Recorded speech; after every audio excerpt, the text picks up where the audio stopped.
સો મિત્રો, આજે અમે સ્લોવાકિયાની એક ઓલ્ડ સિટી છે જેનું નામ છે નેત્રા.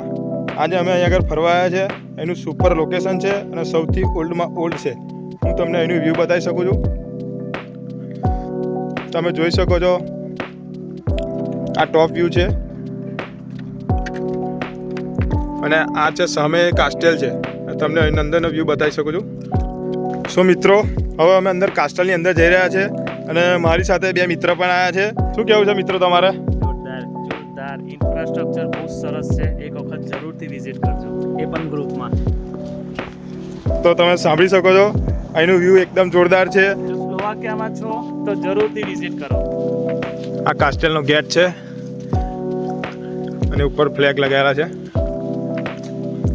જોઈ શકો છો મિત્રો, અહીંયાથી આગળ જવું હોય તો અહીંયા ટિકિટ લેવી પડશે. એની ટિકિટની પ્રાઇસ કેટલી છે હું તમને બતાવું.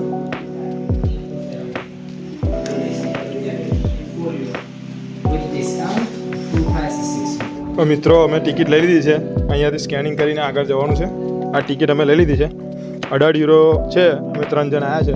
મતલબ કે આપણા ઇન્ડિયન કરન્સીમાં ગણવા જઈએ તો 1800 થી 1900 રૂપિયા થાય. આ ટાવર છે, આની અંદર અમે જઈ રહ્યા છે. હું તમને આગળનો વ્યૂ બતાવું. જોઈ શકો છો મિત્રો, અમે ઉપર ટાવર પર જઈ રહ્યા છે. જોઈ શકો છો મિત્રો, આ મેડમ કંઈ સમજાવે છે.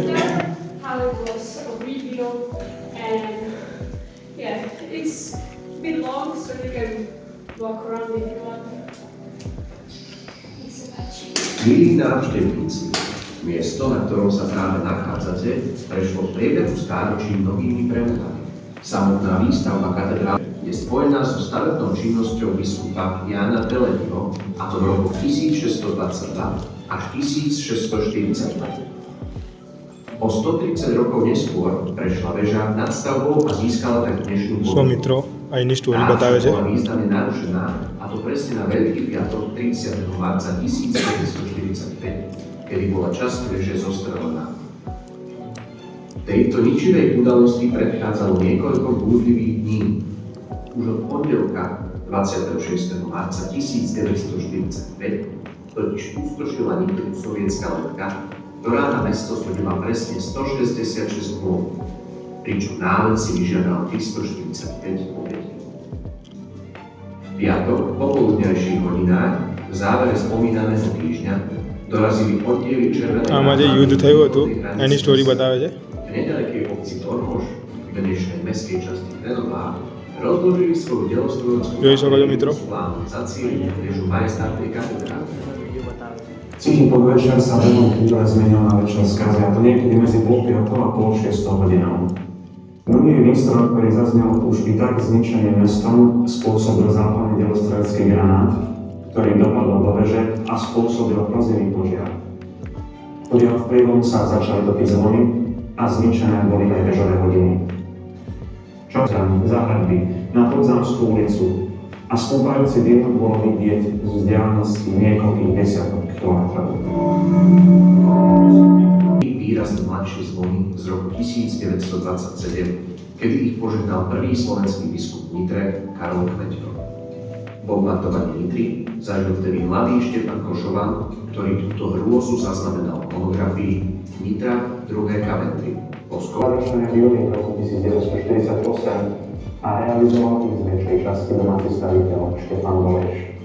Druhú kúpu veža postavil 13. júna 1948 nitriansky biskup Karol Kmeďko slávnostne V roku 1948 bola zhotovením 3 nových zvonov na elektrický pohon poverená zvonolejárska firma Manoušek z obce Česká Šimrka. Po prekonaní rôznych problémov, a to najmä z nedostatku materiálu, boli nové zvony do Nitry privezené 25. mája 1950. Ako sa dozvedáme z ďalších rokov, finančné náklady súvisiace s ich výrobou sa vyšplhali do výšky 719 656 korún československých. Posledný zvon, na ktorý sa čakalo niekoľko desaťročí, pribudol do veže až v roku 2011. Zvon je zasvetený svätým Emerámovi, Bystrichovi a Maurusovi a do chrámu darovala nitrianska smiteľná kapitola. Požehnal ho nitriansky biskup Viliam Judák pri príležitosti konania Cyrilom Nepockej národnej púte počas okrúhleho 1150. výročia príchodu solúnskych bratov. Ide o najväčší nitriansky zvon s váhou 2250 kg. Bol odliatý v známej moravskej umelecko-zvonovajarskej firme Dietrichová. Vzhľadom na značnú hmotnosť zvona a ťažko prístupnú katedrálu bola na jeho vyzdvihnutie do veže v roku 2011 použitá helikoptéra.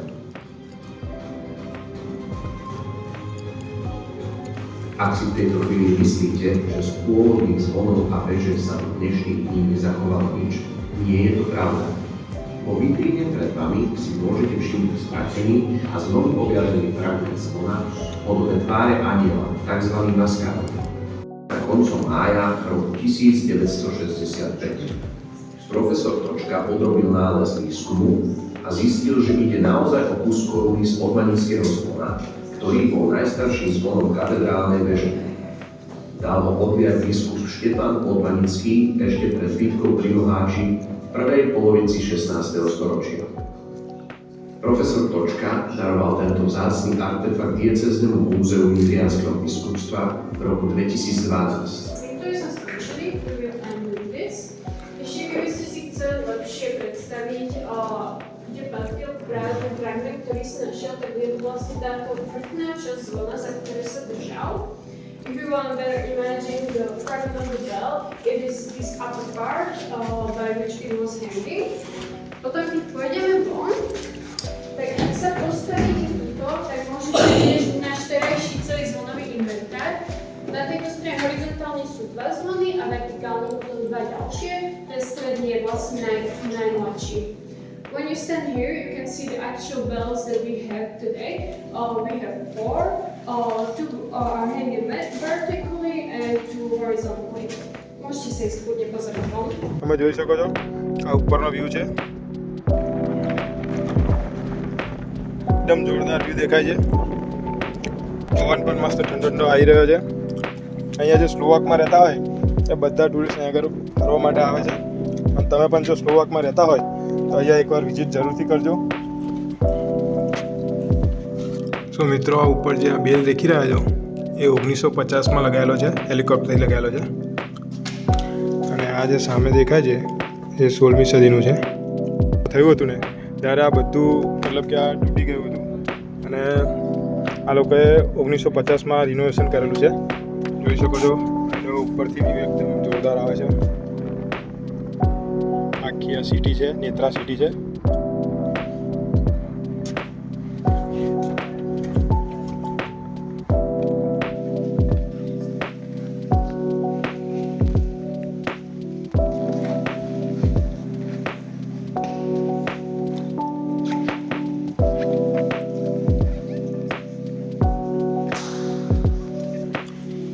જોઈ શકો છો મિત્રો આ ચર્ચ છે હવે તમને મ્યુઝિયમ બતાવું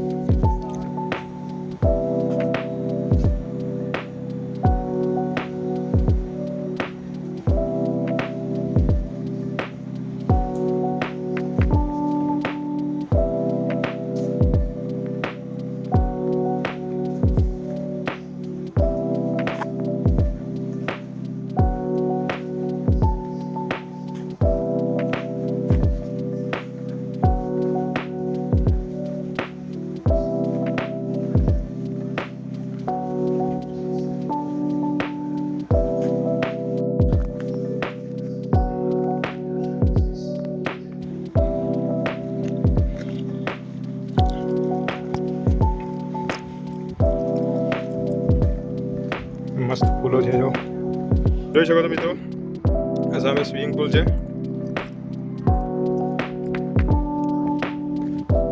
સો મિત્રો આજે તમને નેત્રાનું કાસ્ટેલ બતાવ્યું તો તમને વિડીયો સારો લાગ્યો હોય તો કોમેન્ટ જરૂરથી કરજો અને મળીએ છીએ નેક્સ્ટ વ્લોગમાં જય માતાજી જય હિન્દ જય ગુજરાત